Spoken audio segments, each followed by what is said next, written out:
Fan के निशान को वोट देना लोगों का फैन के निशान को वोट देना लोग घर में सबको बोलो क्या बोल रहे हो को नहीं बोले सर लो पाम्पलेट ले लो पाम्पलेट दे दो वोट दे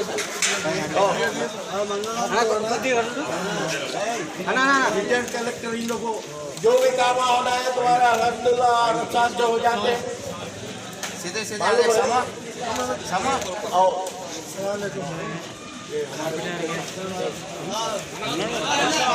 कलेक्टर रिटायर्ड IAS ऑफिसर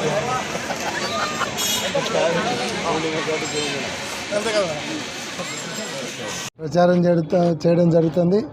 ఉదయం కూడా 12వ వార్డులో ప్రచారం జరిగింది. ఎక్కడ చూసినా బ్రహ్మాండమైన రెస్పాన్స్ ఉన్నారు. ఈరోజు ఇక్కడ చూస్తున్నాం మా క్యాడరు యువకులు అందరూ కూడా బ్రహ్మాండంగా ఉత్సాహంగా పాల్గొని మళ్ళీ జగనన్న అధికారంలోకి తెచ్చుకోవాలి, కర్నూలులో YSR Congress party MLA MP సీట్లు గెలిపించాలనేటువంటి చాలా పట్టుదలతో ఉన్నారు. అంతేకాకుండా ప్రజలలో కానీ మహిళలలో కానీ చాలా పెద్ద స్పందన ఉంది.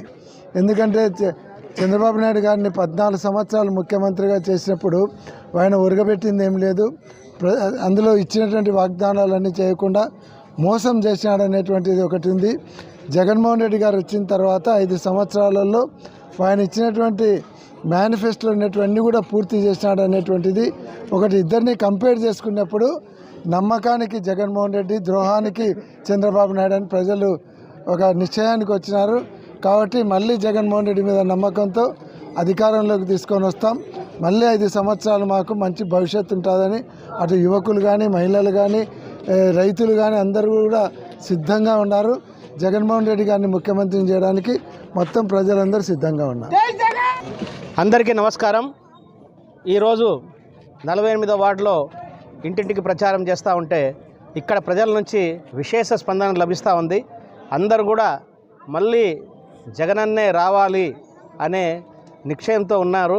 అందరు కూడా మరి ఏవైతే అభివృద్ధి సంక్షేమ పథకాలు గత 5 ఏళ్లుగా ప్రభుత్వం ఇంప్లిమెంట్ చేసిందో వాటన్నిటికీ మరి వారందరూ మెచ్చుకుంటున్నారు. అలాగే వాళ్లకు చాలా క్లారిటీ ఉంది ప్రతి ఒక్కరికి కూడా. ఏంటంటే జగనన్న రాకపోతే ఈ సంక్షేమ పథకాలు రావు అనే ఒక క్లారిటీ. ఖచ్చితంగా జగనన్న రావాలి, ఈ సంక్షేమ పథకాలు కంటిన్యూ అవ్వాలనే నిశ్చయంతో అందరు కూడా ఉన్నారు. మరి ప్రతి ఒక్కరు కూడా మమ్మల్ని ఆదరిస్తున్నారు. ఎక్కడికి వెళ్ళినా మా కార్యకర్తలు అందరు కూడా ఉత్సాహంగా దీంట్లో పాల్గొంటున్నారు. మళ్ళీ ఖచ్చితంగా ఉమ్మడి కర్నూలు జిల్లాలో ఖచ్చితంగా అన్ని సీట్లలో వైసీపీ గెలుస్తుంది. కర్నూలులో మళ్ళీ 3వసారి కొండారెడ్డి బుర్జి మీద వైసీపీ పతాకం మళ్ళీ ఎగరేస్తామని తెలియజేసుకుంటూ జై జగన్.